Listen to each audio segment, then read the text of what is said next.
All right. What is up? How you guys doing? So we got Will and Bryon. Here we go. Good. All right. Yeah. So we are the Spoiler Kings, where we talk about all the movies, TV shows, all that good stuff. And we'll probably just jump right into it because we are gonna do some trailers. There's a bunch of trailers that came out. A lot of them look really good. So yeah, ma'am, you just want to get right into the first trailer? Let's do it. All right. All right. Let me bring up this real quick. Sorry. I always forget to share the audio. But we'll jump into the big one first. We'll do Miss Marvel, which is coming out on Disney Plus. So it's a Disney Plus show. Put this up. All right, let's go.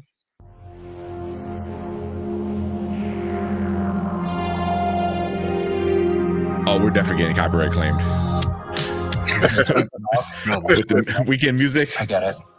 You get what? High school. Kamala. Another Avengers shirt. Cute.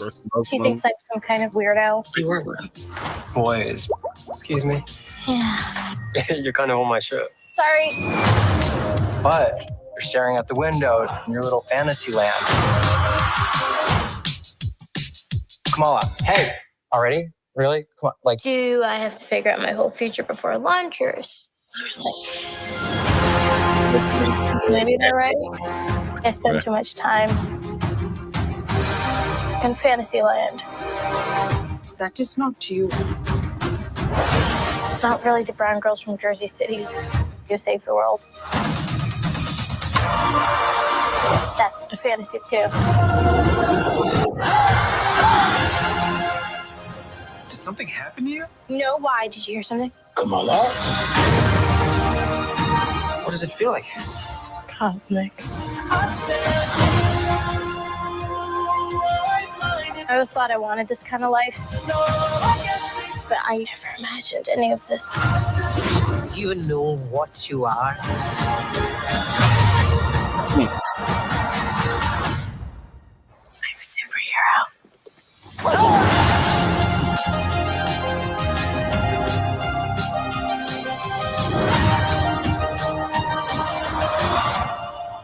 That's like one of the coolest scenes. It's like straight off of the comic book cover.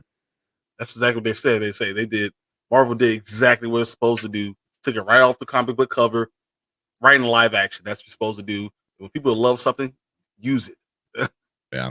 Well, they did change a little bit of her powers.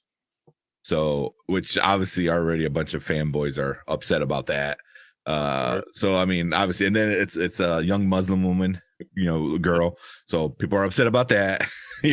So I mean, it's just like all the people that can be upset are going to be upset with this one. But I don't know about you guys. Yeah, I think I'm cool. Excited. Yeah. I think it's really cool. I love the fact that they're going so young. So we're gonna have years of these powers, and of the young Avengers it's definitely coming. So they're doing all these things with all these young people. They're giving a lot of information, a lot of characters that we're going to be able to enjoy for years to come. Yeah. So this is great. And we were supposed to try something new. Right, we talked right before and already forgot. So like for first take. So since Bryon, you're already kind of like talking about it. First take about the trailer. Well, no, you said Bryon. Yeah. Oh. Well, no, I thought that it was. I did like the. I know we're gonna get the Sonic the Hedgehog. I think Marvel understood the assignment. When you're doing a trailer or you're doing something about comic book, you should use the comic book images in the trailer. You want to get the hype going for those things. I know they changed. You said you changed their powers. That's interesting, and I think it's gonna go into the story and it's gonna make it more modern, and that makes sense too. But being a young Muslim woman in this world. Doing that, releasing Marvel doing that makes so much sense. And I love that they're doing that, and they're not afraid of going with minorities as these leads. And she's young. This is going to be a lot of young people around, so that's great. Yeah. What about you, Will? True.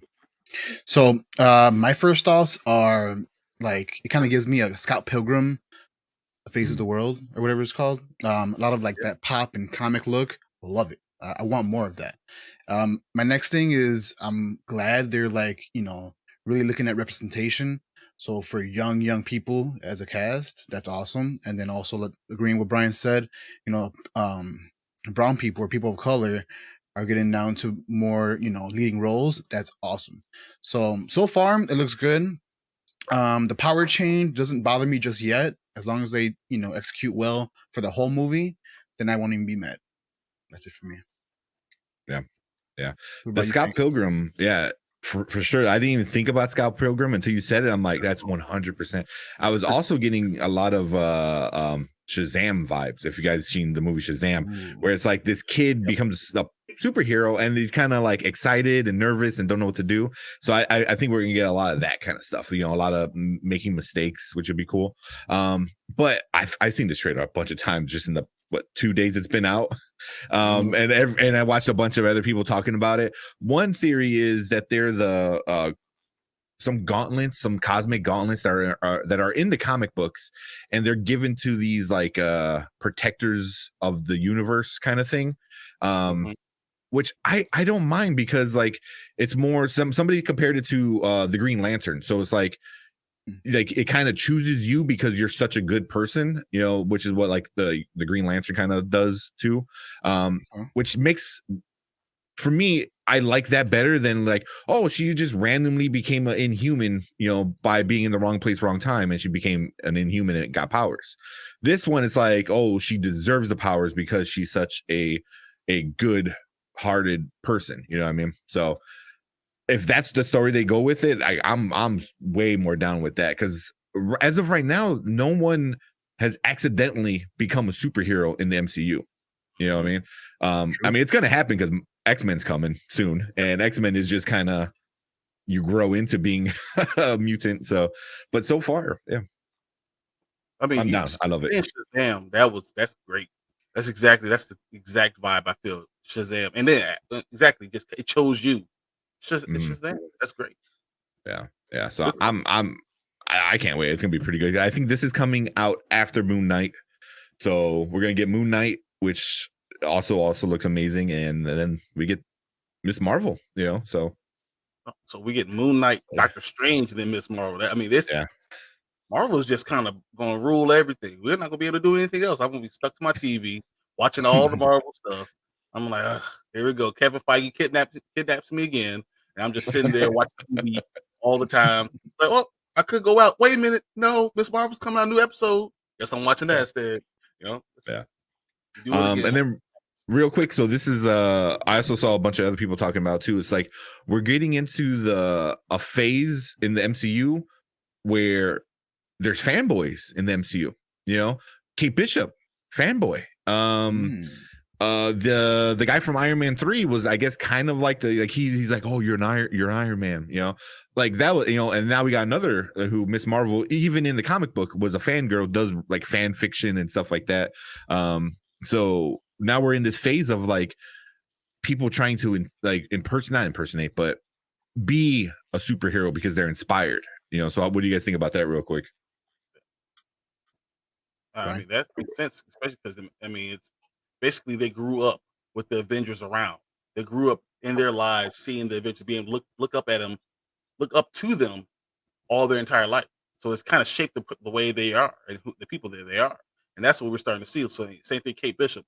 She sees Hawkeye falling from the building, shooting his arrow, shaped who she is, and all her decisions up to where she is now. It's the same type of thing that's going on everywhere. I mean, Iron Man, same thing. We're going to see in the Iron Wars. We're going to see these things that happen to them young, shaping who they're becoming as young adults, and that's pretty awesome. Yeah. What about you? How you like the fanboy within the movie? I think that's a smart move. So Yeah, it's cool, right? It's cool to have fans within the movie, but I think it's smart because even her holding up the Avengers and talking about the Avengers, this is good for newer generations that maybe haven't had a chance. I really doubt it, but haven't had a chance to watch the older Avenger movies. That's going to spark interest like, hey, they mentioned Avengers. Let me Google that real quick. And then that's going to create more sales, in my opinion, on buying more digital movies from the past. So that's like a double win-win money wise. I like the idea. Yeah, that's a good call. Yeah, because we forget Iron Man 1 came out in 2008. That was a long time ago. At this point, that was a long time ago. So, like you said, remind people like, hey, go watch all the old stuff too. So cool.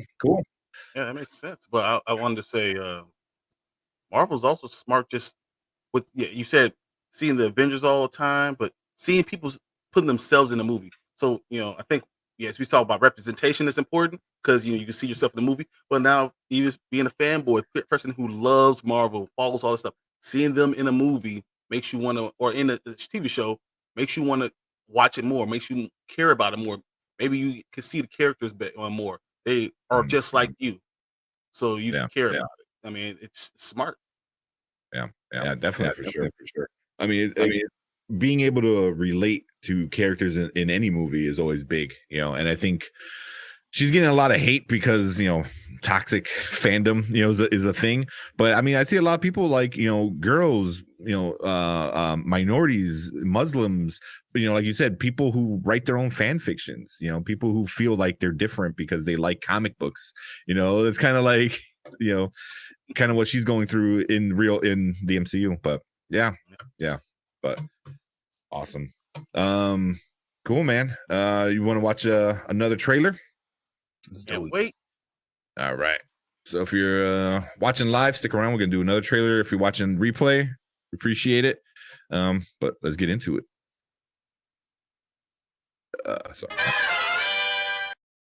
Sorry, my mouse has been acting up. Let's get into another one. So we're gonna do the Sonic the Hedgehog 2 trailer, which came out 2 days ago, and I fell in love with it. Bring it up here. Man, just let's go, Knuckles. Let's go. Yeah, let's watch it and then we'll get into it. That's good.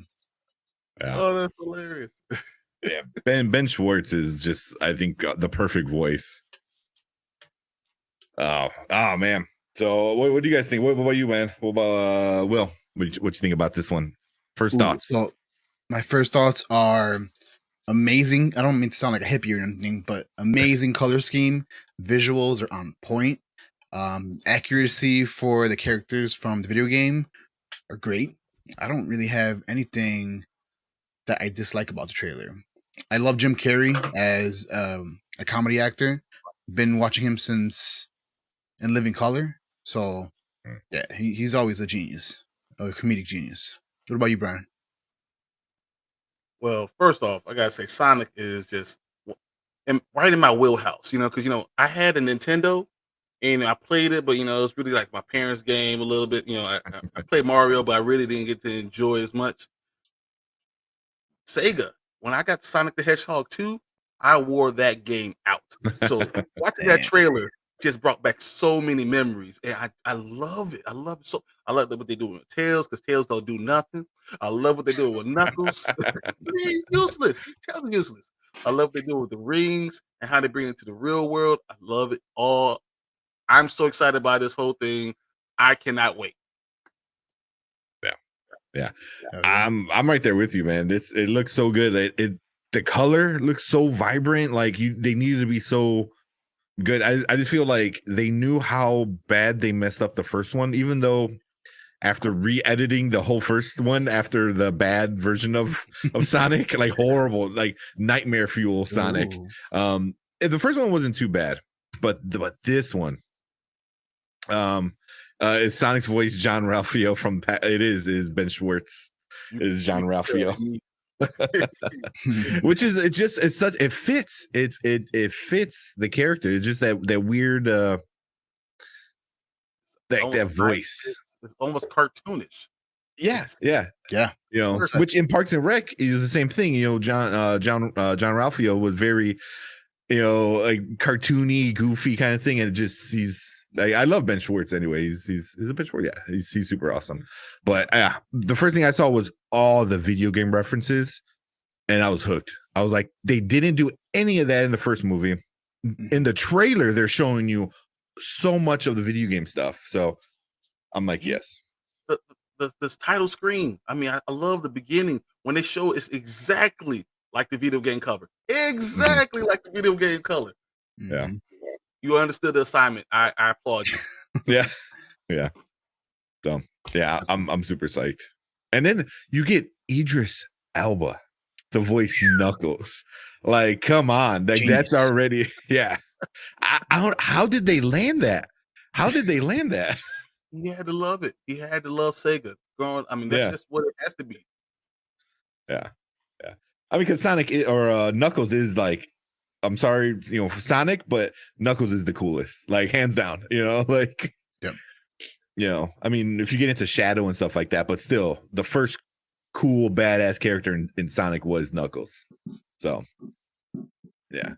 Oh man, so I'm a Tails man. Yeah. Said no one ever. Not really. Said no one ever. Yeah. Oh man, but I'm super psyched. I know Will. I think you said your son is a big Sonic fan, right? Definitely. He was him for Halloween. He plays the game constantly. We just got free on PlayStation Network the Sonic Racing. Been playing the hell out of that game, so he's obsessed. He can't wait as well. We've seen the trailer like just too many times. Just on repeat. Yeah. Nice. And then, like you said, Jim Carrey, just being able to be Jim Carrey, you know, it just, you know, make the faces, make the noises, be goofy, do all the stuff Jim Carrey does. So I'm excited, man. Anything else? I love the music too. I gotta say that. Even just at the beginning, the trailer with the phone ring, I was like, yeah, that brings me back right now. There we go. Yeah. Oh man, I'm super pumped for this one. But if you're watching our replay, let us know in the comments how you like Sonic 1 and if you're really excited about Sonic 2, because we're all super excited. And obviously that's definitely gonna be on our list of movies that we're gonna watch. But cool, man. Let's get on to the next trailer.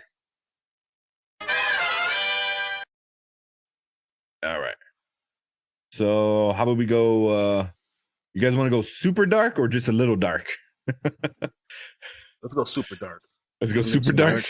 We can light it afterwards. Yeah, we can bring it back a little bit. So The Boys season 3, the trailer came out. Yeah. So we're gonna watch the Red Band teaser trailer. So it's oh my god, I can't wait. I can't wait. I love this show since the very start, first episode. I loved it. Yes. You know, I'm a Supernatural huge fan. Yeah. We got Dean. We got Judge Dredd. I mean, like, how many like awesome actors are we gonna get in here? So all right, let's watch it. And Butcher is just a badass. Give me some time to think. I'm in the bathroom looking at me. Oh, this is for sure gonna get copyright claimed again too. That's all good. Oh snap. I will live 1,000 million lives. My patience is waning. Is this entertaining? My patience is waning. Is this entertaining? Got this feeling, you know where I'm using.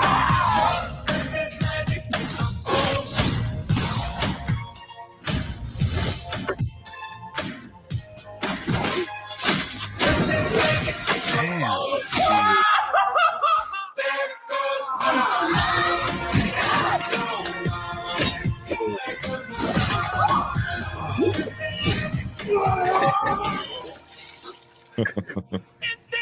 Nah.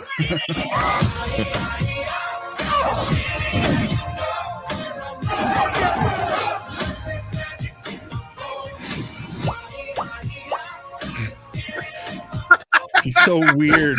He's so weird. doing that milking thing is hilarious. Oh, Are they in the room together? Wait, then you get this at the end.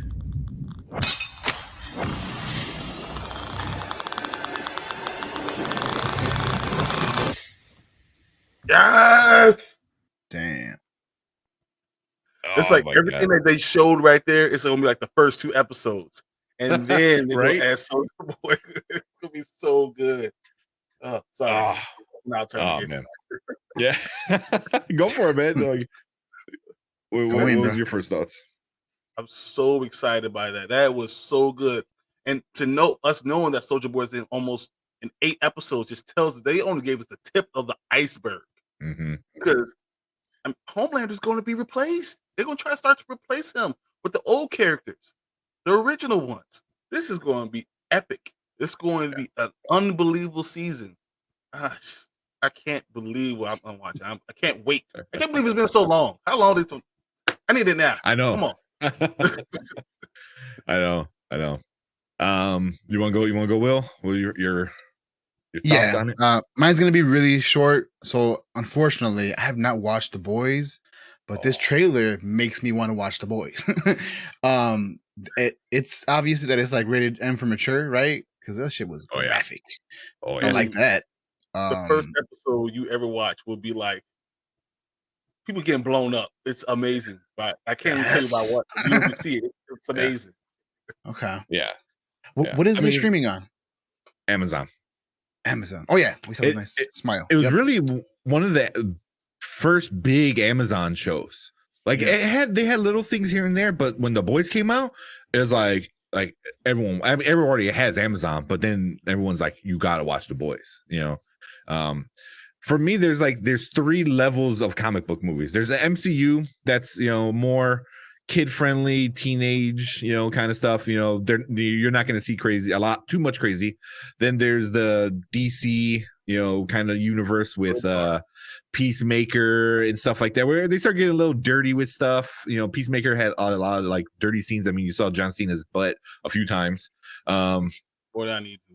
Yeah, you know, so there's like that where it's just a little violent, a little dirty, and then there's The Boys where it goes like, here's MCU, you know, DC, and then The Boys. It's just like, damn. It's just like between the sex and the violence. Yeah. I want it all. Insane. It's insane. The messed up stuff they do. The season 2 ending with Homelander is snap. What you see him do at the end of season 2, you would be like, "What the hell is this show?" It's I highly recommend it. It's definitely not a show you watch with kids. Definitely not a show you watch with kids. I mean, even if like a kid's like 15, that's like borderline, like, you know, maybe, you know, like it's, dude, it gets very sexual. Cousin? Yeah, no, I'm 17 years old. Man, this is serious. Yeah. It gets in, and I mean, they already showed like there's a sex scene in this one that you saw. There's the red, white, and blue dildo that they kind of showed, you know. So yeah, I mean, and that's just the stuff they can show. If you knew what Homelander was about, even seeing that cow, him milking the cow, is hilarious. If you understand what happened in the other 2 seasons. Oh my god! Does he use his hands? For a little while, I guess. What? Okay. Yeah, say less. I'm in. I'm probably gonna watch. It's 2 seasons, and it's just like very. Let's see if I can pull up real quick. You're gonna watch one. That's him milking the cow. That's his face when he milks the cow. So he's a weird one. Yeah. Oh man, with sexual, very weird. Very Jesus. Like. Yeah, he's got issues, man. He's got issues a lot, but yeah, it's really good. And you obviously see a lot of like he's like a Superman. You have like a Wonder Woman. You have like a Flash version. So you have like very rip-off. You have like a Wolverine almost, you know, character. You know, so you have a lot of like rip-offs of main. You had like characters, you know. Blew them up. So yeah, Invisible Man. They've got like the ninja, kind of like a G.I. Joe ninja kind of thing going. But it's pretty cool, man, and it gets deep into how messed up it all is, and season 1 was crazy. Soldier Boy is like Captain America, but the other end, like it's just Soldier Boy, another level. That's his name. Okay, so it's not Soldier Boy the rapper, right? No. Okay, Soldier Boy, like I don't think he can act. That's his character is Soldier Boy. So, but super awesome. I can't wait. This is. I'm gonna binge this. Well, no, they do weekly, right? The last 2 seasons they did like a few episodes and then they did weekly again. So this is gonna be on our list. Oh my god. So so let's go a little not too dark. Let's go back down to MCU level of violence. yeah. Let's decrease it. All right. Let's go on to the next trailer. All right.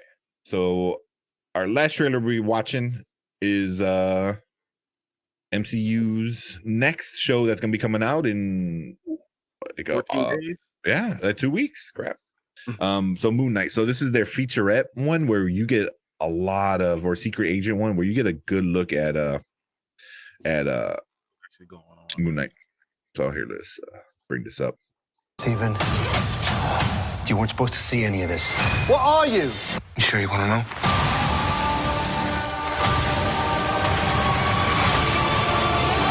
I can't tell the difference between my waking life and dreams.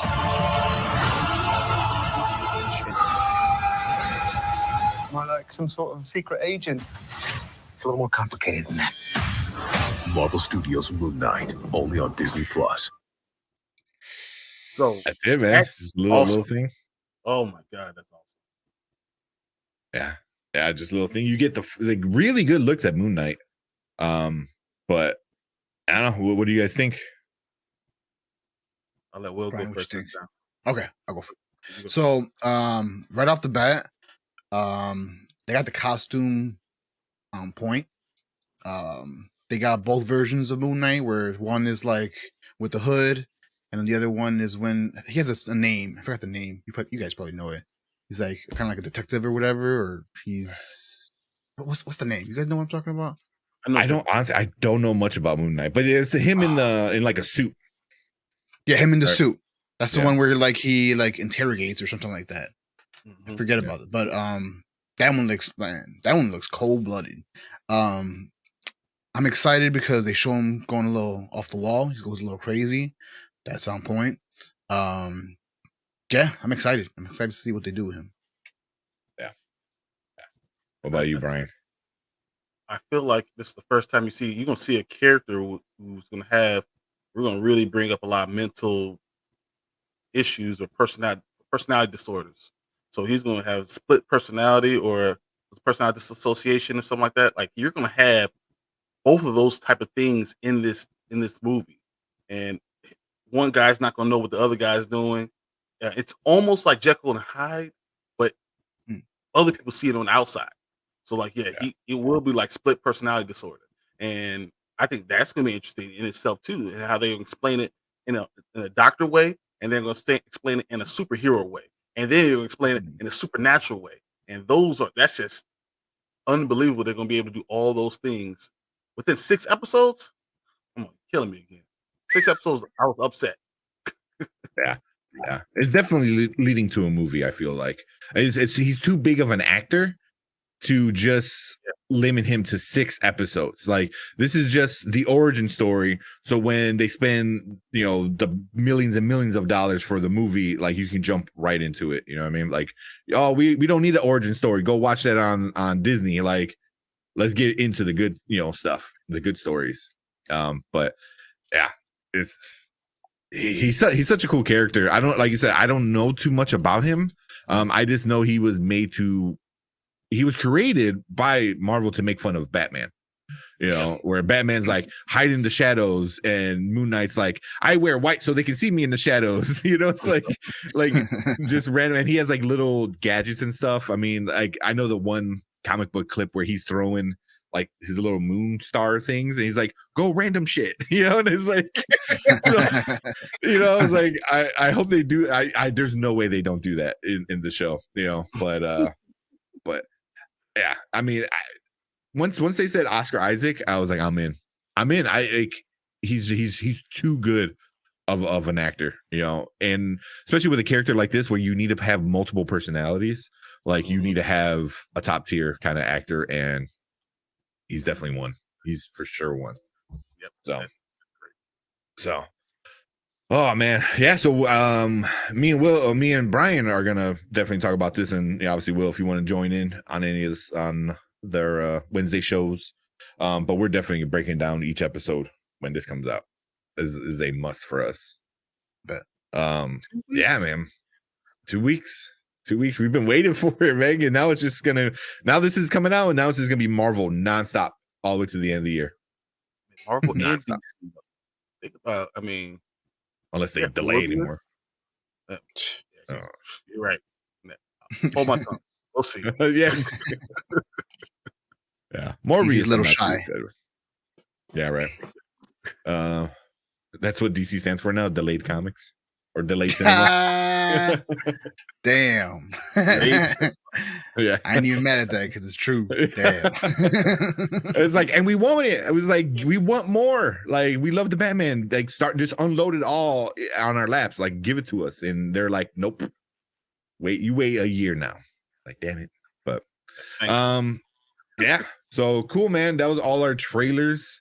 So if you watch us with us live, we're going to talk about some shows in a little bit. If you're watching just the trailer, we appreciate it. So make sure you like and subscribe. Let us know what you thought about Moon Knight or any of the other trailers if you go back and watch those. Yeah, and we're probably going to talk about all these shows and movies anyway going forward, you know, or in the future. But yeah, thank you guys. And let's move on to some of the TV shows. All right. So before we get into the stuff, I'm gonna bring Sandy in, and then hello. Hey, Sandy. Hey. Hello. I don't know if you want to hang out, Will. We'll probably do How I Met Your Father. I gotta go. I gotta go lay down and get some recover. rest. Yeah. But thank you for having me. Hi, Sandy. We don't really see each other much, but thanks for coming in. You guys have a great night. All right, Will, man. Take it easy. On, all right, get some rest. Cool. What's up? Not much. How you guys doing? Pretty good. I know we made you wait a little bit. Sorry. So, but everything's good? Yep, I was just catching up on all the talk about this last episode. Of how all right. Hey, let me start the talk for How I Met Your Father, then we'll get right into it. All right.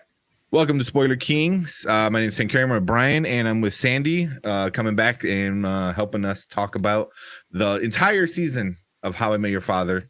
There's a quick rundown. We did the first 5 episodes, and we were kind of like over it. So we're like, we'll wait till it's all over. We'll wait till the season's done, and then we'll come back and review it as a whole season rather than an episode at a time, which is probably the better call. Yeah. But just real quick, the whole season's over. What do you guys think? Go ahead, Sandy. You want to go first? I think it's a watch now because I like how it ended. It did end very well. What about you, Bryon? Episode 10 was the best, but I liked half of episode 9. I liked all of episode 10, but like 6, 7, 8, I was like, please, is it going to end? It's going too slow. And something that we talked about today is I don't really care about Jesse and Sophie. I really don't care. They didn't, that relationship, I don't care about it. Who cares? Like, I was like, they're not doing it. Oh no, okay. So what are you giving the whole season? You gonna tell anybody to watch it now or later, or never watch it? I'm going to say this is one of those things later. I want you, when you got some extra time, go on the episode. You know, it's watchable. It really is, but I don't think 1 and 2 were pretty good. 1, 2, and 3 were pretty good, and then 4, 5, 6, 7, 8. I was like, eh. And then it finished pretty strong again. I was like, all right, so we got 5 good, 5 okay. So I mean, you can watch this later, but it's not terrible. At first, when I saw episode 5, I thought it was gonna be terrible. I was like, all right, that's it. It got bad, but I'm right there with you. I'm probably give it a later because I would say just the first 2 episodes kind of got me where I'm like, okay, I don't hate it, but I didn't love it yet. And then by the time they were killing his pet gerbil, whatever, Slim Shady, I was done. I'm like, I'll wait, because it was just too much. And then for me, it was episode 1, 2, not good. Yeah, I'm gonna say not good. It just boring a little bit. Like it just nothing was major happening. And then for me, 10. The only thing I give episode 9 was the very, very end, just how it ended. So that's where I'm at. Yeah, it's the beginning of seeing some nostalgia, some things, finally some characters. It's like a world of How I Met Your Mother. We're finally seeing the characters from that world be merged with this world. I know they want to have it stand on its own, but I think 8 episodes was a little bit too much. I mean, even the Mandalorian, even Boba Fett, did episode 5 before someone came and got in. I mean, you can't wait that long. I think that was the problem to really start merging, because that was your biggest complaint. Like, how are we going to have a show that's the same type of title, same type of thing, and not have any nostalgia stuff? You're right above the bar, but you don't bring the bar in. You don't bring any of the paintings in. You don't bring any of the characters that used to be there. Nothing. So well, they did bring the swords in. Yeah, early on. Right. You did. Yeah. But that was it. You're like, oh yeah, swords. Okay, they left them. And they don't play with them. My biggest thing is like, do they not know about the roof? Because I was like, everyone else lived on the roof, basically, like Halloween parties, birthday parties, and like love scenes. Like we're all on the roof. Here it's like they get stuck outside and like they were like, I'm like, there's a roof, you can go and hang out for hours. So, I think that was a missed opportunity to be like, oh, we're out here, what should we do? Yeah, that's what I thought. I'm like, they're gonna discover the roof. I'm like, that's what I thought was gonna happen. But again, like a lot of the show was missed opportunities. And then once they started bringing things in, like the liquor itself, just when the liquor bottle, the Glen McKellen or Glen whatever it's called. So just little things like that I thought was pretty good. You just want to do the big spoiler right off the bat and talk about that, because I think that was like the best part of the show. So Sure. Spoiler warning, it's at the end of the season, episode 10. Sophie has some issues. She goes downstairs. It goes into the bar, their bar, the original bar, and meets Robin. Robin Trubosky. What do you guys think about them bringing Robin back first? Well, first I saw the bartender. Is it Carl? Yes, Carl. And I was like, oh, finally somebody. And then I saw Robin. And I was like, okay, this is nice. Yeah. Well, actually, the bar seemed like it was a character in itself. Finally seeing the bar, that seems so familiar. It was a character we saw. Then we see Carl at the bar, being the bartender. I was like, oh, okay.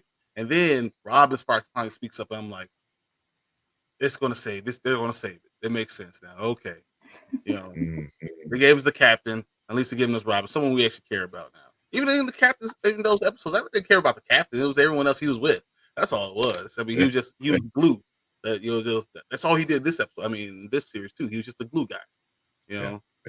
It takes this episode, this series, these period of events, and merge it with the others. And that's all he is. But seeing Robin kind of at least had that story and gave Sophie some good advice, and too bad it was too late. But seeing it was good. I mean, I felt like that made more sense and made me feel like I'm watching How I Met Your Mother. Yeah. Sorry. A little echo. So there's a part that kind of like was in episode 9 that kind of was it episode 9 or episode at the end of episode 8? I don't remember, but that's when I'm like, okay, they're trying to do something. So when Kim Cattrall gets up, the mom, and she walks away, and the painting's on the wall, I was like, that felt more How I Met Your Mother vibes. Just like you need to start doing those callbacks to the future and tying them to the past and making you guess and stuff like that. Like that's the kind of stuff you need. Like I get you don't need to cram in every single character. I mean, that'll be fun, but you don't need to do that. But you need to have the same vibe. And I felt that her walking by, the picture was on the wall. You still don't know, between them and stuff. I'm like, that's where I got like the same vibe of the original show. And I was like, okay, but I don't know if you got any like other, like, besides the actual character being there, were there any other vibes where you're like, it reminds you of the original show? I didn't think so. I felt like the beginning was good. The main difference is that they don't know each other. They don't have that history like they do in the other show. So I do feel like the middle was really slow building those relationships.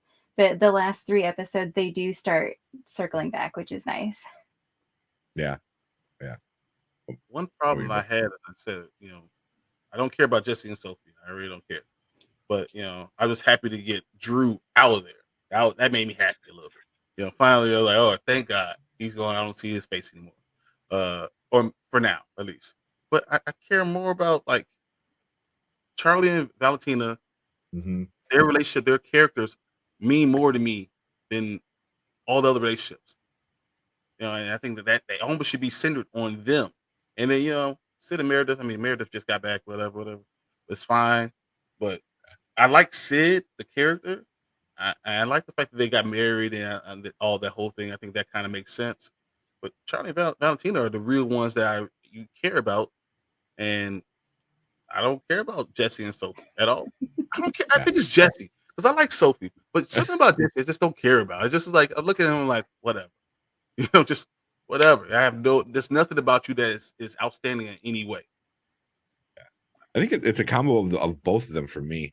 Like, Hilary Duff is just too Disney Channel, it's like oh, she overacts a lot. Like, I'm like, you're not a kid actor anymore. You're trying to be like a sitcom adult kind of, young adult kind of actor. And I keep getting these vibes of just Disney. You're not a Disney actor. You're not Hillary, or what was her, Lizzie McGuire. I'm like, you're not doing that anymore. You don't need to emote like with giant, like when she at the very end she sees was it Evan? What's his name? The guy from the very first episode that she kind of fell in love with, that went to Ian. Yeah, that's it. Yeah, I couldn't remember. I kept saying Ivan. It was like, it was Ian. Ian. Yeah, when she sees him, it was like she just like walks up. She has this big stupid grin on her face, like, I was like, no one acts like that. That's like, it's just not. I get what you're trying to do, but it's just it's over the top. And then Jesse, I just feel like he's weird. Like, and I don't know if that's his character or if that's just the actor, and I can't figure it out. Like, I don't know. I know it's hard to, you don't want to compare it too much, but it is a spinoff. So that, you're going to compare everything to it, where all the other characters I felt were, like, you loved or hated the characters usually right away. Like you knew Ted was going to be annoying for, 9 seasons or whatever they did. That's who Ted is. He's annoying. Yeah. But you know what? But Ted and Robin immediately had a spark. And I didn't feel like there was any spark between Sophie and Jesse. Like, it was just like, hey, what's up? Yeah. That was the end. The end. Like, there was no real spark that I saw between them, and I think that was probably what annoys me that much.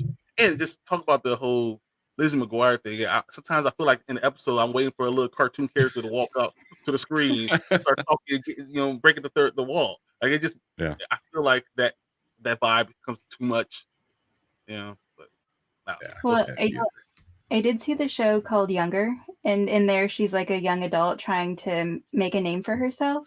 Mm-hmm. So I feel like this is like the fallout of it almost. Oh, that's interesting. I don't know. I don't know if it's just them, because I don't know. Because even I guess I'm starting to watch Veronica Mars with my girlfriend now. She's kind of getting me into Veronica Mars, and I guess the guy who plays Jesse is a character in Veronica Mars. We haven't got to him yet, and then she kind of gets annoyed by him. It's like, oh, he's Pez or Piz or whatever his name is in the show. So she sees that character and she sees Lizzie McGuire. Like, she doesn't see Jesse and Sophie. She sees these characters from other shows, which is hard to do. It's like, I get it, but like, I'm like, Jason Segel pulled it off. Allison Hannigan pulled it off. I mean, I didn't think Buffy when I saw her in this show. I'm like, oh, this is Lily. Like, it's a different character. And but she wasn't the main character in Buffy, and there was like 7 other characters. I mean, I think that helps. It's hard. Like when I was watching Big Bang Theory, every time I'll see what's her name? I think Blossom. But also there's 20 years between these two. That's how we really saw what's it called? I mean, she's always Lizzie McGuire in my mind. Every time I see her. Hilary Duff, I was just like, oh, Hilary Duff as Lizzie McGuire. That's what you think of. I mean, it's not enough time in between. She hasn't done other things in between to kind of take your mind off of that. Yeah. So I don't know. She was in one Law and Order episode. That's all. That's the only thing I remember her in. Besides, yeah. So that's all I remember her in. But Sandy, were there any like relationships where you're like more invested in than others, or what? I don't think so. I want to see where the sister, how her relationships build, because the one relationship that she thought she had, she ruined it, which kind of wasn't her fault, but she also didn't have to like pretend to know the neighbor. Yeah, not that well, at least. Yeah. For a tomato, you just say, nah, that's Katie at tomato. Yeah. So I saw a tomato. You're my next door neighbor. I didn't realize it was a funeral. I apologize. They didn't introduce yourself. Yeah, but I think it speaks like how awkward was Ellen. How Ellen, just awkward she is. Yeah, she's just very, very like not goofy. I was trying to think of like a good word for her. She's just kind of a little different. Like she and that's the part is like she's from this farm and never been to the city. Now she's in the city and she's very, just a little out of her element. So like she has to like build herself up like she's something that she's not. So well, it's funny when she says, she's like, I am the most successful gay woman in the city, in New York City, named Ellen. And everyone else is like, no, you're not. Yeah. Oh yeah, her too. Forgot. Yeah. So how did you feel about Valentina and Charlie? I can't remember his name. How'd you like their relationship, Sandy?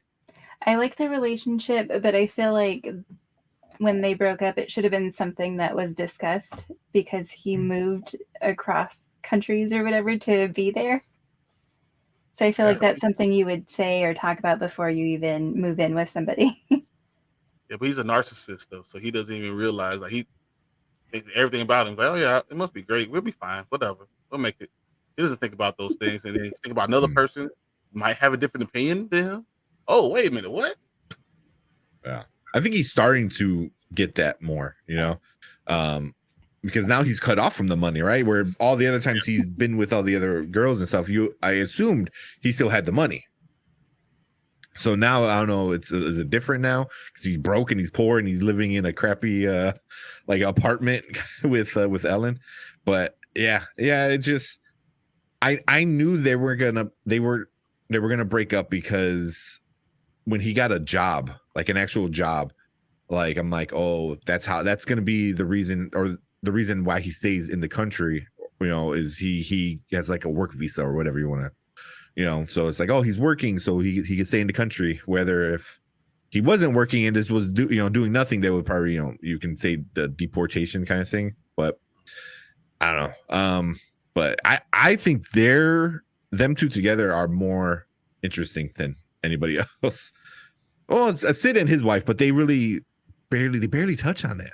I don't think that can't last. That's going to break up. Yeah. And they should have broke up already.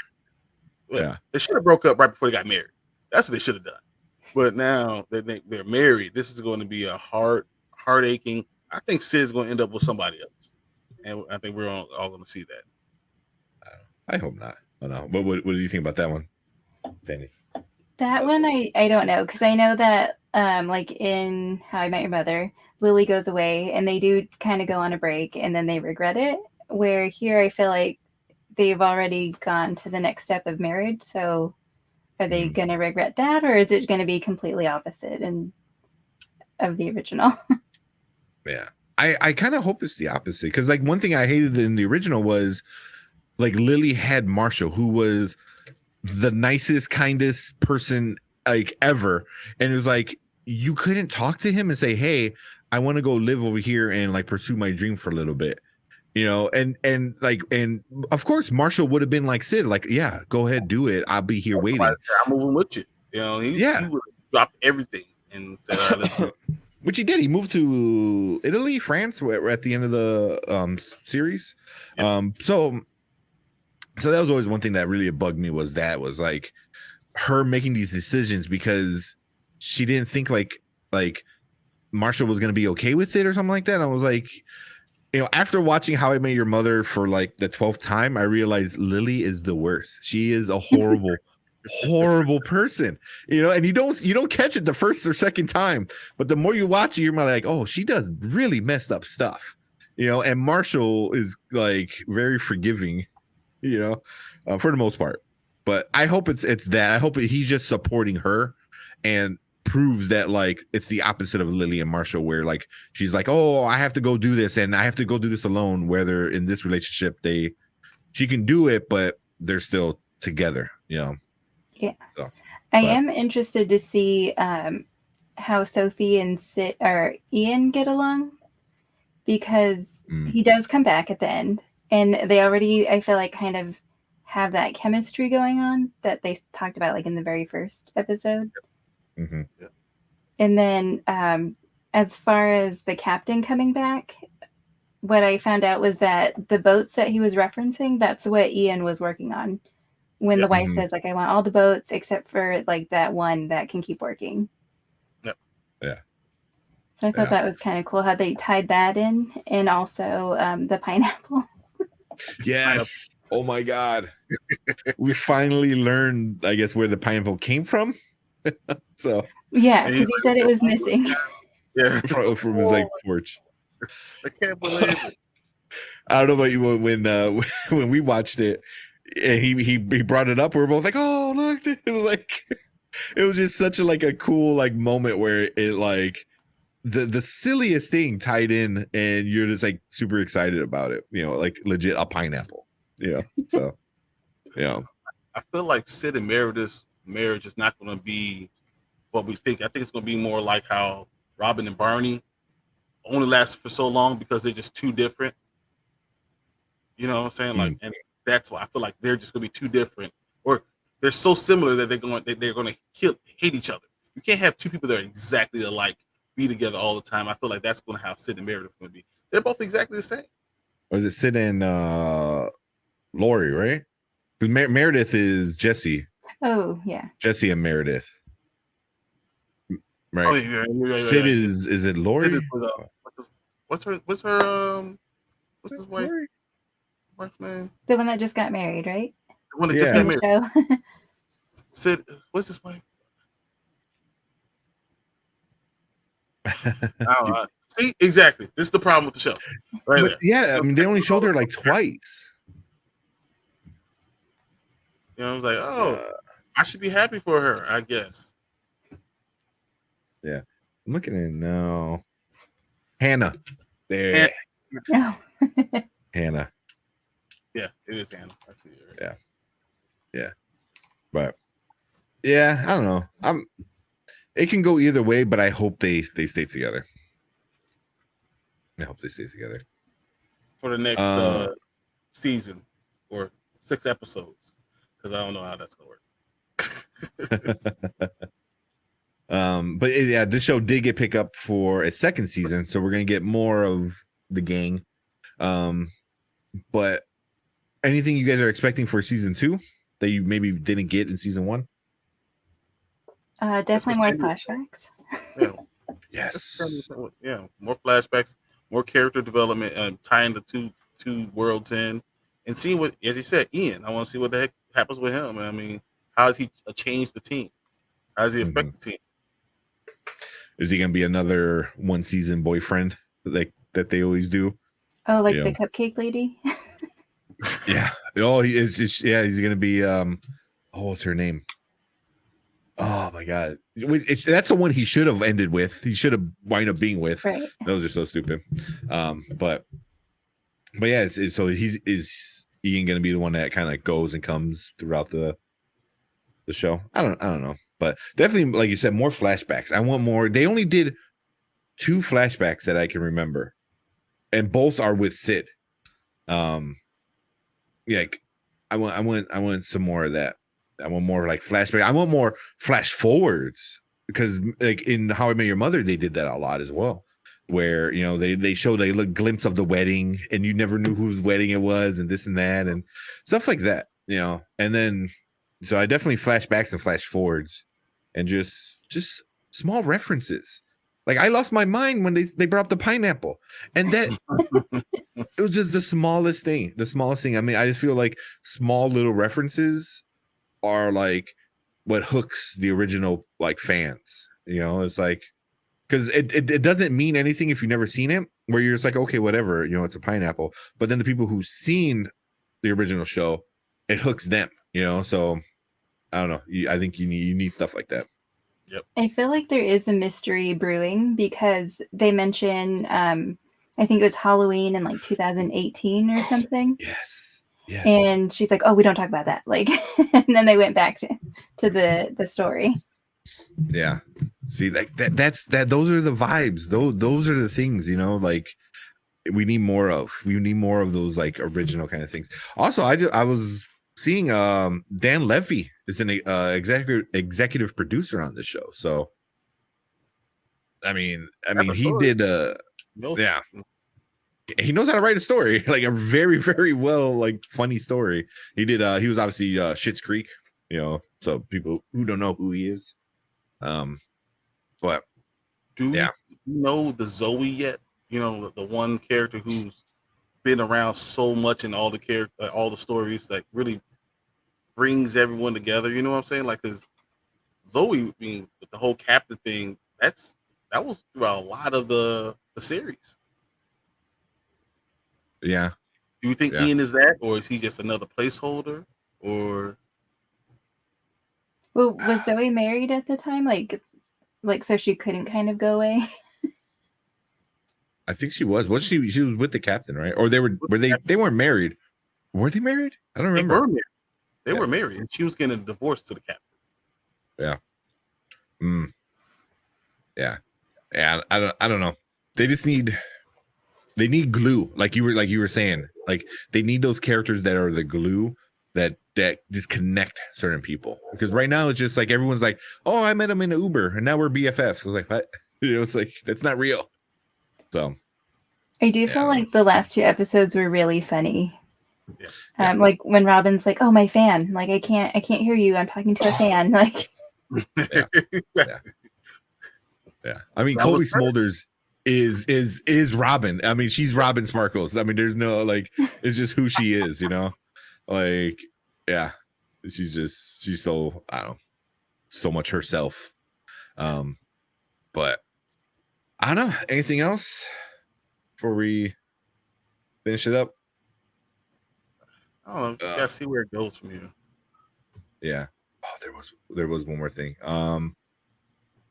Thing I can't remember now. But yeah, I mean, we got some old school characters. We got Becky, the captain, and then obviously Robin. Those are the big ones.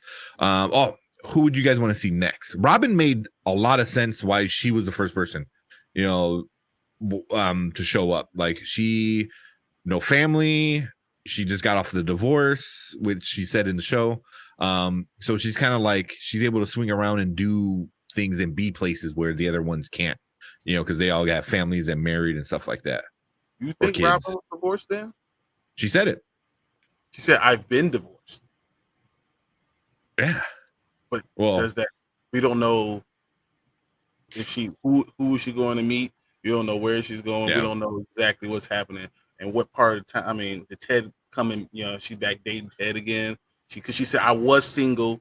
I've been single. I've been divorced. I've been everything in between. So we don't know where she is actually in her timeline because she could be with Ted right now. Yeah, I thought she had gray hair when her and Ted like met at the very very end. Yeah, right. I could be wrong. I can't remember what year the whole storytelling was going in. No, I don't know. I thought it was like 2030, right? Is when he was talking to his kids, telling about everything. Yeah, and I think he said his pineapple was missing in 2005. Jeez. Yeah. Yeah. So I mean, my point is, we don't know what's happening yet. Yeah, but I mean, she said she's been divorced, so I'm assuming her and Barney post Barney, because then it seemed like right after her and Barney broke up, he got somebody knocked up and got a kid. So yeah, 2030. So 2030 is when Marvin Jr. begins college. Ted begins telling his kids the story. So yeah. So we say about another 7 years. Okay. Yeah. Maybe. Yeah. I don't know how that timeline works. So technically, this has to be because according to the timeline, spring of 2020, Barney had his daughter. So they would already be divorced. They get divorced in 2016. So if this is taking place in 2022, what 10 years? If they said 9 I don't remember. Yeah, I was thinking kind of like a 10-year difference.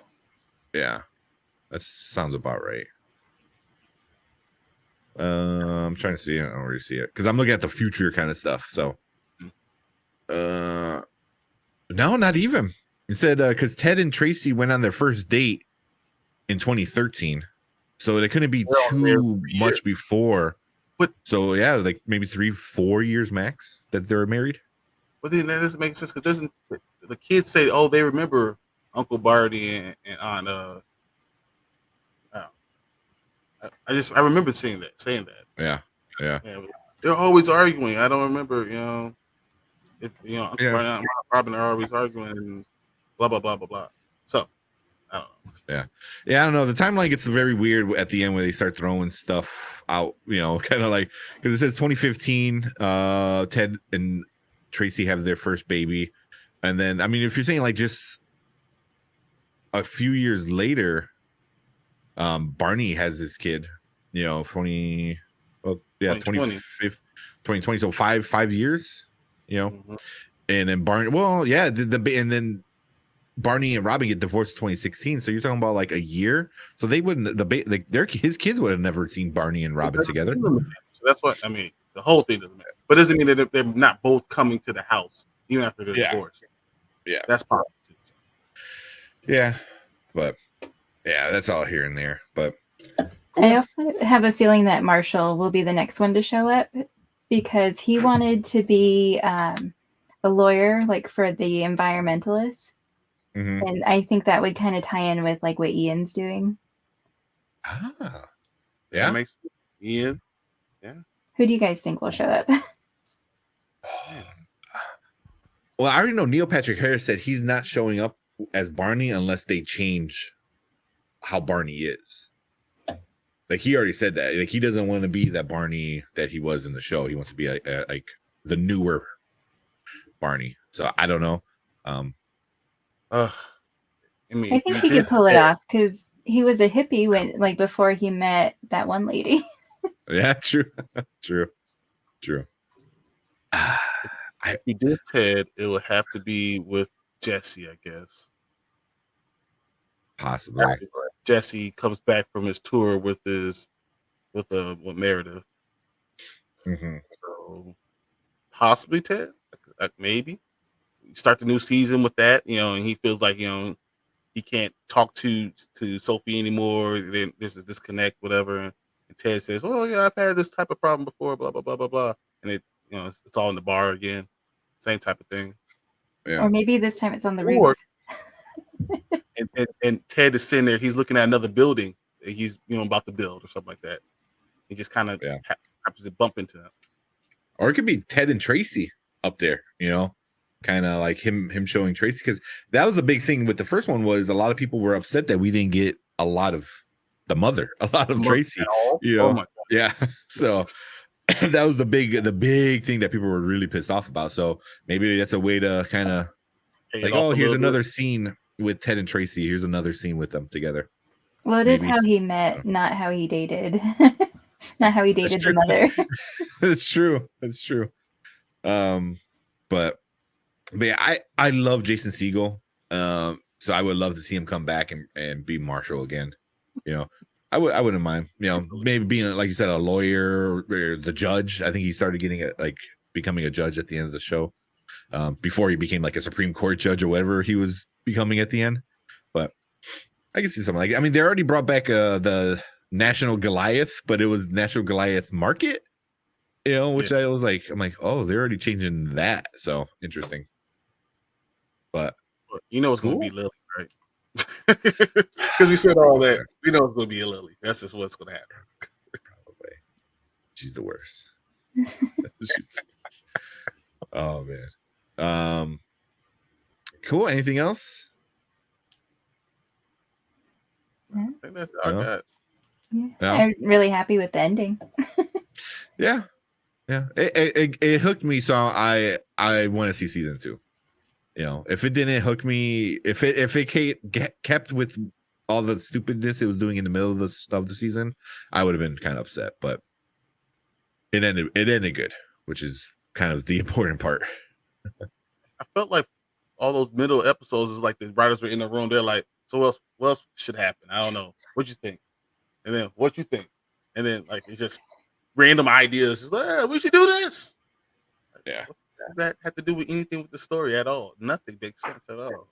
Yeah. In their lives doesn't make sense at all. Like whatever. Yeah. I'm happy Ellen got the job. But, you know, because the guy was the head of lettuce. I don't know why he couldn't get that. Like that was funny. I felt so awkward for her. Yeah. I'm like, don't say it again. I'm like, she said it. That reminded me of Marshall, because Marshall would always have like a dad joke like that too, and sometimes it wouldn't land right, you know. So yeah, I thought that was funny. Calls back, I get it. Like, yeah, that was good. But cool. We'll probably end that here. Yeah. So all of season 1 of How I Met Your Father, me and Bryon are giving it later, and Sandy's giving it a now. But I think if you're a fan of How I Met Your Mother or How I Met Your Mother, you should definitely check it out. It starts off good. If you can get through the middle, it's a very satisfying ending for sure. Yeah. But yeah, thank you, Sandy, for coming on and hanging out with us and doing How I Met Your Father. I know when me and Bryon were coming up with like, oh, we gotta do this episode, we're like, oh, we gotta ask Sandy to come on because you started it with us. So yeah, for sure. So appreciate it. Thank you. Yeah, I can't wait for season 2. Yeah. I'm not too much in a rush, but when it comes out, maybe I'll feel a little bit better about it. But cool. But that is it for this episode where we talk How I Met Your Father. Sorry, I keep getting that mixed up.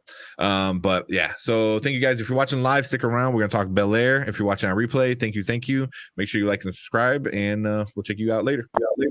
See you guys. Cool. And then Sandy. Do you want to stick around for Bel-Air, or have you watched any of it? Or I actually haven't, so I'll let you guys go. Yeah, all right. Question: have you ever seen Upload? I haven't. Oh, you gotta watch it. I need someone to talk to about this. It's so good. I watched like the season 2 just came out, and I watched all of it in like one night. Oh like in like a 6-hour period, I watched 7 episodes. Hard. It's called Upload. Upload. Yeah, it's on Prime. Yep, Amazon. Prime. Yeah, I'll tell Martin. I had to beg him to finish watching the episodes because he fell asleep. I'm like, you have to watch it. It's a good ending. the same with my girlfriend. Like, she fell asleep, and then I'm like, I didn't wake you. Nothing important happened. And then right at the end, we watched the last episode. I didn't want to spoil it. And so he's moving around. I'm like, are you awake? And he goes, no. And I was like, okay. That's funny. That's what I do. Are you awake? No. Just leave me alone. Yeah, he didn't even know he answered me, so Yeah. I'm like, oh, the ending will be a surprise for you then. Yeah. You just like rolled over. Oh, that's funny. Right, But well, cool. see you Yeah, we guys appreciate later. it. Yeah. All right, later. Set her down. And then before we move on, we got Alyssa coming in here. She's talking crap. I know she's been waiting. I've been sitting here like, I don't know, and I've been looking at this the whole time like I can't talk to her right now. So mad. You get us super sidetracked. But before we go on, honestly, you guys, Bears will be absolute trash this season. I mean, they still have Khalil Mack after all, right? That's just we have Khalil Mack just like Seattle has Russell Wilson. Ooh. Yeah. Hours. It was an hour ago. It's 30 minutes ago. And guess what? You don't have Russell Wilson. It's over. Yeah. We lost Mac and Trevathan and Goldman. But clean house. Yeah, we barely know anyone, but at least we still have our quarterback. Yeah. He's my quarterback. We don't. Matt Forte and Jay Cutler were awesome. And Brandon Marshall. Brandon Marshall he had issues. Hey, Trubisky is a Steeler. We lost that. Yes. Yeah. I don't know. I know we talked about it. We're gonna make you a fan. We're gonna make her a fan. You're gonna start liking it. I'm telling you. Yeah. Suck the buses. No. I think I'm but real quick, Trubisky, I'm excited. I know we talked a little bit about it on Monday, I think, when we had the random episode. But I think he's gonna do pretty good. Is he gonna be great? No. It was weird that they re-signed Dwayne Haskins too. So now they're keeping all three quarterbacks. I guess that worries me a little bit. The only thing I can think of is maybe Tomlin thinks he can make all of them better by making them compete, and then keeps the best one and then trades the other ones. Or you release Mason Rudolph. Yeah. That's so funny. Listen. Broncos Nation. There you go. Get yourself a Russell Wilson jersey. Is he keeping the same number? Probably, right? All the pictures have been with the same number, but I don't know yet. Yeah. Listen, said he better. You just keep take that neon green and paint it orange. All right, the aqua blue and the Bronco blue are kind of close enough. Yeah. Hands will fly if he does it. He probably will. I'm trying to think if there's a Bronco with was it 3? Yeah, we probably got rid of him because I'm thinking about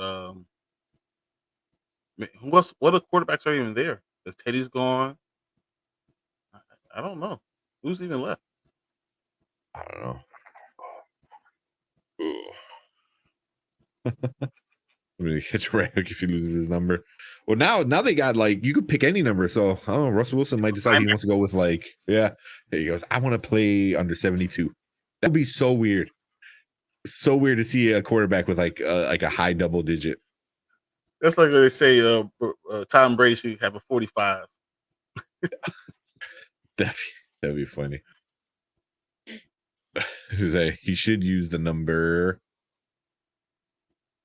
Dramatic pause. All right, if you say 69, I swear.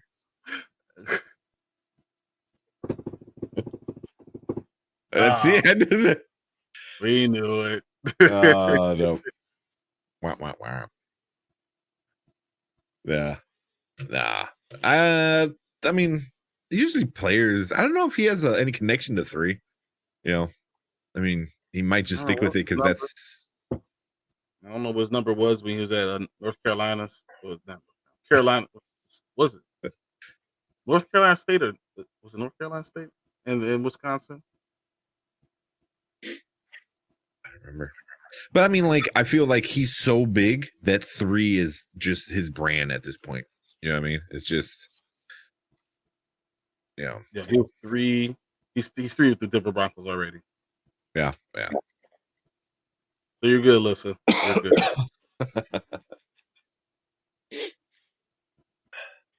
right, let's do this. Yeah. All right. Do our Bel-Air. We'll try it. Let's try to keep it down to like 50 minutes. Like I'm legit. with that. Okay.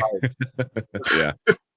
Well, it was you every day of the week so far. You've been going like after an hour and a half. You're like, all right, okay. What's that? You look like a mushroom thingy from Super Mario. The Goombas. The Goomba. Okay, I'm sorry. Yeah, I love you. We know you're joking around. We appreciate you coming in. No problem. Listen at all. Thanks. See, I got to change the things because she just said ass and is like, "Watch your mouth." Old ass man, both of us. We were about the same age, I think. Yeah, we're like 6 months apart. All right. Let's get on this thing so we can call it a night. Yep. All right. Wait. Hold on. My whole computer like just legit flashed like everything black. Let me close a few things out and redo that. I was like, literally as soon as I clicked the button, everything just bam. I was like, oh. Here we go. Right. Yeah, like solo again. All right, let's try this again. All right, so we are talking Bel-Air. Episode 7. Episode 7. Yep. I forgot the name of the episode. I don't remember the name of the episode. But it's basically the big party. Very interesting episode. I gotta say, right? Like, get back to a B word. Yep. Get mad at me. Yeah, right. Yell at you. Like he yells at Alyssa for stop using foul language. Exactly. But yeah, this was a little weird. I don't know. You want to give a quick rundown, just some of the important stuff? Yeah, so basically it's Carlton having to deal with now, as far as Will and Carlton go, he's in school and now he and his friend are kind of at odds against each other. So he's having to deal with the backlash from all that. And, Carlton's playing whatever, lacrosse, and he gets angry because they, using racial jokes again. So Carlton breaks his friend's arm. That was a cold hit. But he's feeling this lonely feeling. So someone who's going through depression and dealing with all these drug problems right now, that's like the worst thing to be going through. So, of course, Will says, "Hey, I got you. Let's do this. We're going to do this party. We're going to tell mom and Uncle Phil, this is what we're going to do." And, of course, they say, okay. And so we go through the episode of them planning the party, inviting people and all that stuff. While that's happening, we have Hillary dealing with the fact that the thing that little snippet that we saw of her with the sexy chef thing wasn't supposed to be posted, but got posted anyway, because she lives in a house and all content in that house is property of the guy who owns the house. Mm-hmm. So she's dealing with that, feeling like it's against her brand, and now she wants to fight back against the guy, but he's ghosting her. So that's what she's going through. Then we have Phil, who has to put more money into the campaign. Now his friend, at least his dad, is running against him, and finds out that Viv finds out that he put the money in already without even asking her, and that creates a little problem between them two. And then so Vivian decides, I'm gonna go to this artist showcase in San Diego, and just leaves, basically. Mm-hmm. But she also didn't say Reed is going to be there also. So that's another story. And we didn't get any Ashley in this episode, and of course Lisa's going to be in the Will and Carlton portion. So that's kind of really the rundown of what's going on, all in all their separate stories. Yeah. I figure you want to do. We'll talk maybe about each one real quick. We'll probably do. You want to do the Phil and Viv one, since that one's probably the quickest one. How do you feel about that? Because they were very adult. in their conversation, but it was also very, for me, I don't know. Phil got information about Reed from Jeffrey because Jeffrey's, the boss, like he's legit like a gangster. He's so cool. Here's a folder. So you should have a whole file on Reed. And he's like, I have our itinerary already too. Like, how you got that? Like, he's like, all right, look through your folder. Turn to page 3. I'm gonna tell you about Reed, what he does on Wednesday. How the hell do you know this? He's so cold. Yeah. But that kind of gives Phil some ammo, and I felt he showed his cards too quickly. I was like, you should have let it play it out, see what's going on. But like as soon as like they meet, he's just like, oh, I saw your record. You date a bunch of like struggling women that are or struggling artists, women, and you take advantage of them. And I was like, dude, don't blow your load that quick. Like, come on, man, save it. Like, what are you doing? It's like, so fast. It seems more like you don't trust your wife instead of not trusting this guy. And something should have been like, I'm just here to support her. And you know what? I'm going to sit back and just support her. And watch what you do. And then I'll decide if I need to talk to you man to man on the side. And talk to Reed like, look, if I have this problem again, then we're going to have a big problem. Mm-hmm. But you don't have to do that in front of her because it should be about her. The problem she's having is her entire life is not about her. She's losing her sense of self. And when you have that problem, you need to give her the opportunity to gain it again and be that support system. But then you see later in the episode where they're talking about, harsh truths, him say that, when we're an artist and you were having a hard time, you were dealing with self-doubt all the time, you were dealing with all these things. And, though I did, kind of save you from that situation, it wasn't about that. It was much more about you being able to be you and be happy with who you are. And so I understand his way of thinking now, that he didn't push her back to art because he saw what it was doing to her negatively. Mm-hmm. But she's also thinking, this is also my sense of self. Yeah. I mean, being an artist, you always hear those like tropes of struggling and starving artists and this and that, and like you need to have like the damage, for your art to come out, kind of stuff. Mm-hmm. So I don't know if she was like needing that. That's what made her the great artist back then. And I don't know. It's just their relationship right now is very confusing for me. It's just like I don't know. Like Phil's doing some messed up stuff, but she's also doing some messed up stuff. And it's just like they're in this weird like spot where like they're both trying to become better or different versions or past versions of themselves. I don't know. I mean, like he's trying to become a politician at this point, and she's trying to remember who she was, but you kind of find out like you said, like he's reminding her, he's like, hey, you didn't really like yourself who you were back then. And that's interesting how he saw it, from his point of view. She's like, you saved me, but I didn't want to be saved. I just wanted you to tell me keep going at it, but but then he sees her banging her head in the wall for it. So that was interesting. I enjoyed that. But and then the thing that she sent him away and then decided to still go through the whole thing is very interesting. We're going to see what happens. And I don't know. I don't see her as someone who's going to not get caught up in that whole Reed drama. And I want to see what happens with that. Yeah. Real quick, also, it was like, dude, you're going to be a DA, and like, how do you not know how to play your cards better? And especially with like somebody like your wife, you're literally making Reed win. Like you're letting him win by doing all the stuff, by looking very insecure and trying to play this like superhero when no one's asking you to, kind of stuff. It was Reed knows what he's doing.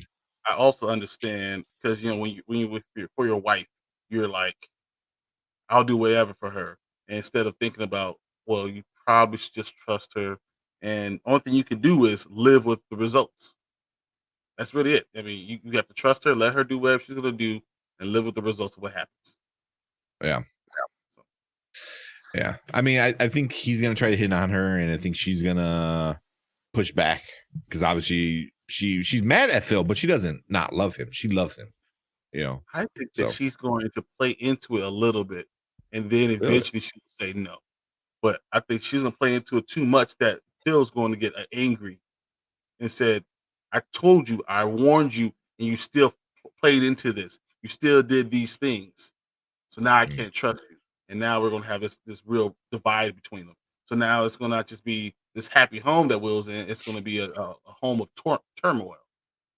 Man, I hope it don't go that way, because it just I want some sense of what the original Fresh Prince was. And it was a family that, I mean, I don't know, like for me, it's like seeing, like, I don't want to say a perfect black family, but it was just like, it was just like a family that loved each other no matter what. You know, like Will and Carlton, as different they were, they loved each other, you know, and it was like, I want to see that. And so I don't want to see too much of that. Like, I'm hoping more is Reed hits on her, makes a move, and she pushes back, runs back to Phil. And then Phil's like, all right, you want to be your artist?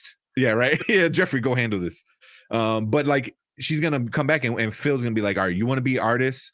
Let me help you. Let you be you, kind of thing. You know, that's what I'm hoping to kind of, you know. Good. Honestly, I think that she's going to accidentally kiss him. Jeffrey's going to tell Phil.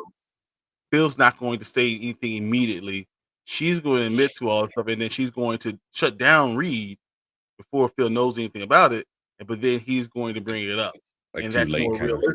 And that's it's going to be sad and frustrating, but that's I feel like that's what's going to happen, because it's hard when you don't know yourself. And she said, "I like, because, you know, he reminds me of me being myself."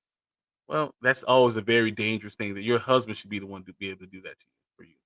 Yeah, you know, and every marriage has ups and downs, but you got to figure out how to do those things together. That's going to be difficult. So I think they're going to have some problems. Yeah. But Also, it did in the original Fresh Prince. Remember the episode when they're doing karaoke and they're like singing background about, hey Phil, you gotta make up with her, make it right, bring her back home. So they've had their marital things too, but this is just going to be, it's all the drama on crack. That's what all this stuff is. It's just all the drama, all on Ted. Yeah, I don't know. It's gonna be good, but like even like you said, like knowing yourself, it's like she wants to be the person who she thought she was back then, and Phil's trying to remember is like, you weren't that person. You know, I know the real you. You want to remember what you thought you were. You know, yeah. So that's interesting, but yeah, I don't know. Like what you said is probably way more accurate. I'm holding on to like the positive vibes and keeping it healthy. But I hope I'm wrong. I really do. But I mean, when you see Michael easily, whatever, you know something's going down. Yeah, ain't there for giggles. Yeah, it's there for a reason. Yeah, seriously. And then we got Hillary's situation with her and what was his name? It was such a stupid Kylo. Oh my God, I was like Kylo. What? Yeah, exactly. What? I was like, Jesus. Because I'm like, I guarantee no one was named Kylo before that came out. So don't give me that this like 40-year-old man is named Kylo. You know, who tries to act like a 20-year-old. Like, that man's old. Kylo in real life, he's got to be pretty old, because 38 years old to be able to afford a house in Bel-Air. I guess. Yeah, you're not 20 years old doing that. So I guess he's a content creator or whatever. But yeah, so like you said, Kylo put out the sexy chef. I forgot what they were calling it. They had a name they were calling it something. Like her in the lingerie cooking. They had pretty much it. That's basically what it was. Yeah, but they had like a name they were calling her. But man, I don't like him. I think he's a dick, but he knows how to manipulate people. You know? Yep. So, and he told her what she wanted to hear, and she fell for it. And I mean, the thing is, Jazz is there to support her. They didn't know what was going on, but he came to support her.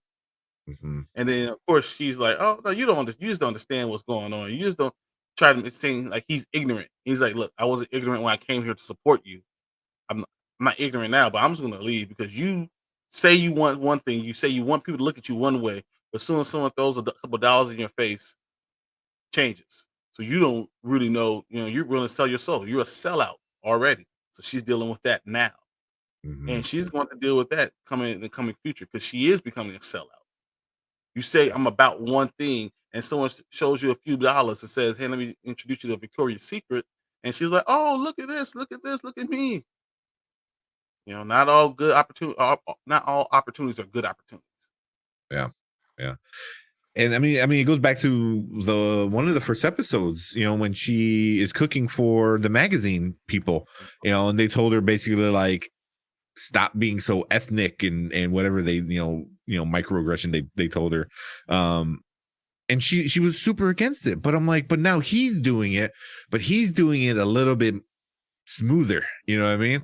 He's doing the same exact thing that you were super against. For her money. And she's so hung up of not going back home. Yeah, that's what it is. She wants to prove her mom wrong. Exactly. And even though she tells her mom, oh yeah, this is happy. He violated me. He did this without my consent. But the truth is, you put yourself in trouble. Just like Viv said, I'm gonna get myself out of trouble. And that whole thing with Philip. And the same thing she's doing. I'm gonna get myself out of trouble. And what you really are doing is digging a deeper hole. Yeah. They're doing the same exact thing. And it's because it's her mom's advice, but you're digging a bigger hole. Sometimes you need to be able to admit to somebody, I need a little help, or thanks for reminding me what I'm about. I'm going to do this. I'm going to remember who I am. Yeah. And I think for her, like Viv got Phil. That's going to help her out. I think eventually. I think she's got Jazz. I think Jazz sees her for who she really is. So I think he's gonna give her the tough love. He's gonna give her the tough love. Yeah, he's gonna have to. He's like, no, I don't want anything to do with you, because if you gonna do that to me now, when at the beginning, then this is what you're gonna do to me later. Yeah. Yeah. And they might even reverse those roles to say, Jazz always chasing her. She might chase Jazz for a little bit. They might end up in a relationship. So we'll see. Yeah. So there's gonna be pretty interesting. But the main thing about this one was definitely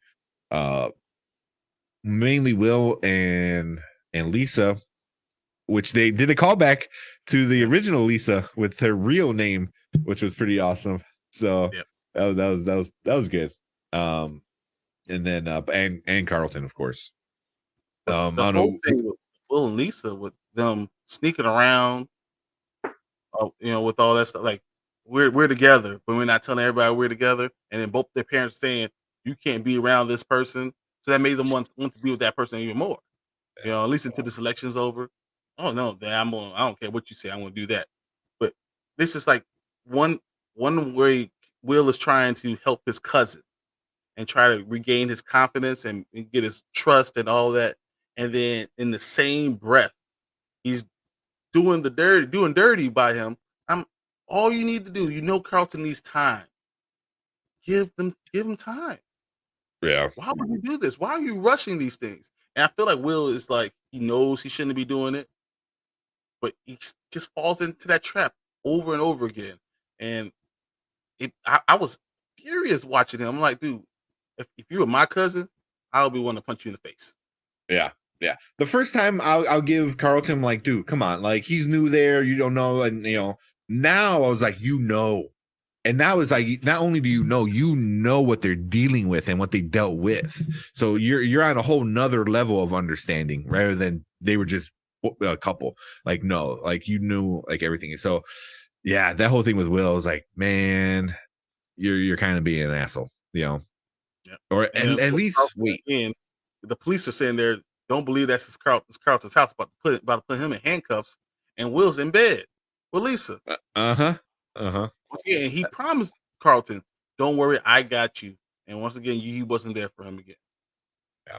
And then when he does come down, Carlton gets to see Lisa with her clothes all over the place, and Will looking like, man, I come from upstairs. Yeah. That's just, I'm like, dude, you just dirty. Especially after Carlton is finally coming into his own. And becoming a much better person. And then now we see that. Yeah. Not happy. Yeah, not happy with that. But like the one thing, like this is the episode where it reverses, where all the other episodes you're kind of angry at Carlton for not being I want to say strong. Which also they kind of talk about it, because Lisa's like, oh, all the racism and microaggressions he had to deal with, that's how he dealt with it, was the anxiety and the depression and the drugs. Like that was his thing. He's like, and I was like, damn, I guess I kind of get it. We even had a comment.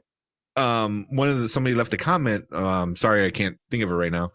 But they said like, yeah, like, young Black boys in those situations, they tend to have a lot of hard problems, because like you just can't leave. You just can't get yourself out of that situation, so you kind of have to deal with it almost in a sense, but it kind of like made you look at Carlton differently. React those ways. You can't act in a normal way. You have to still be, because if you do that, they're gonna point at you and say you're just the angry Black man. Mm-hmm. So he tries to avoid being that, and by doing that, he also avoid trying to be Black. But now that he's fighting for himself, he's gonna open himself to new people, and still hang on to his old friends too. So that's what I think Carlton did at the end of the episode. That was great there, because he told him, not just me, not just Black. You're not gonna do any more Asian jokes. You're not doing any Hispanic jokes. We're not doing any of those things. No gay jokes. No one appreciates you doing that. No one likes it. So you're not gonna do anything, and everyone basically stood behind him.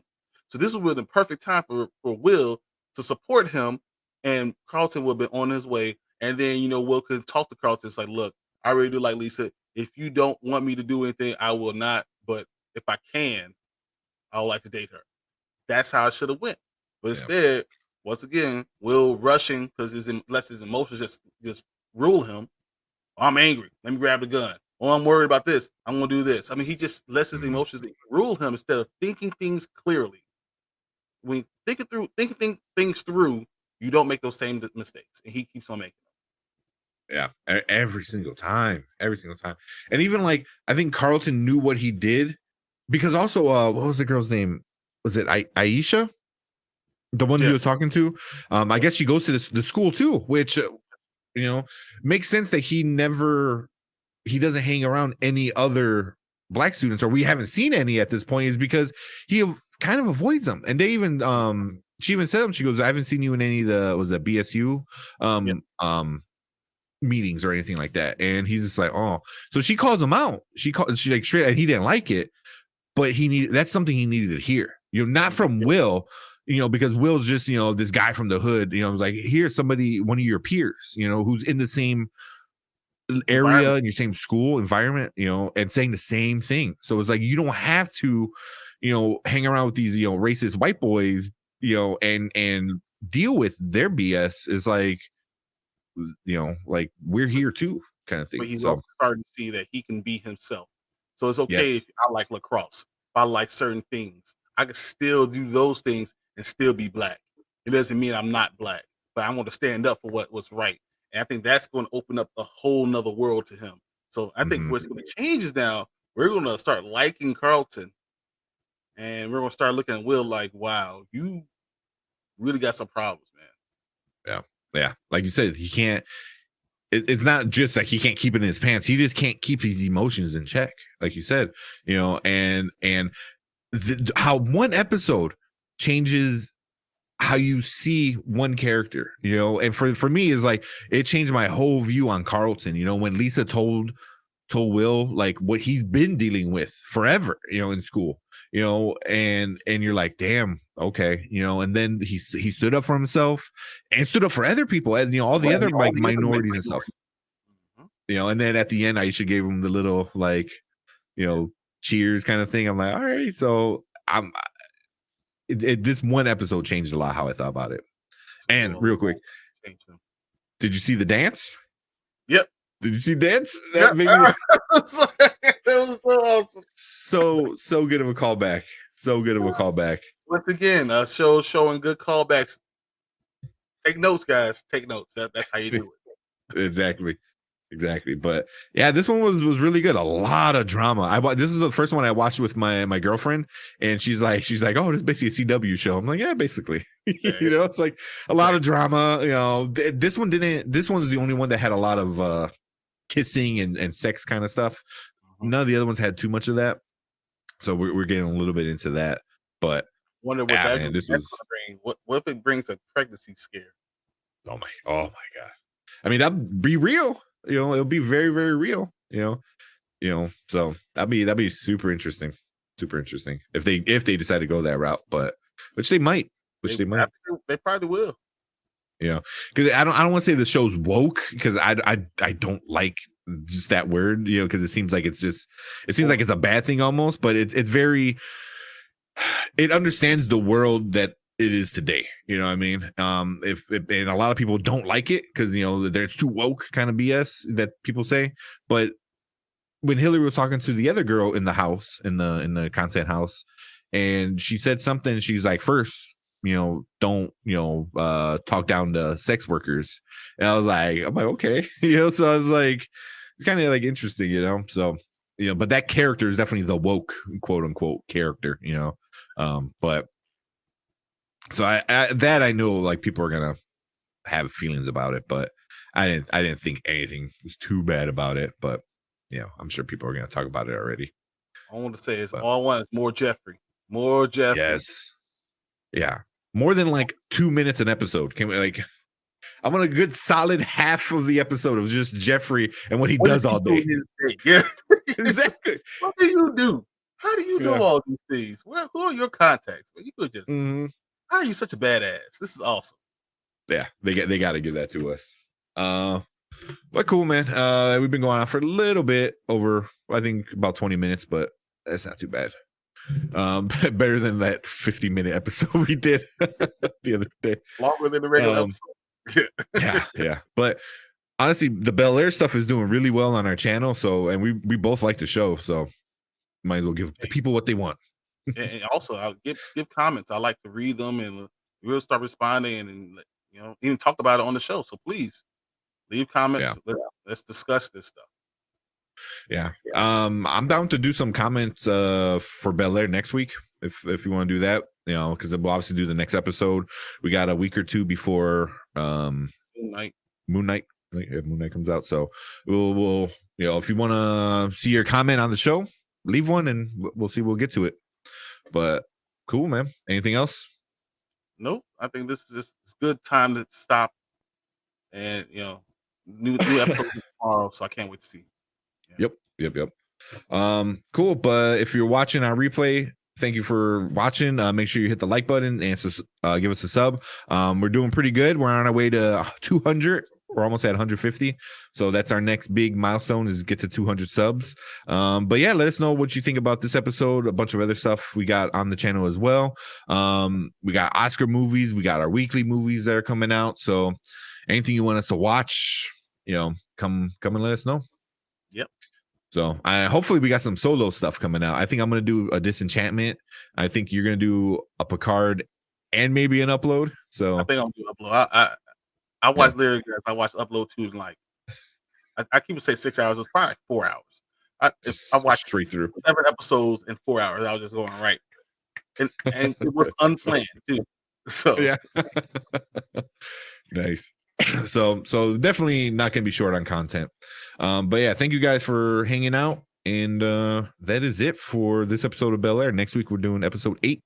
Just a couple more episodes. 10, right? Yep, 10 episodes. So 3 more episodes left. Cool, man. Right when the night starts. We'll see. Yeah, it's gonna be good. But cool. Let's get out of here, man. Thank you all for watching. We'll see you guys next week. Kind of forever. Don't forget to like and subscribe.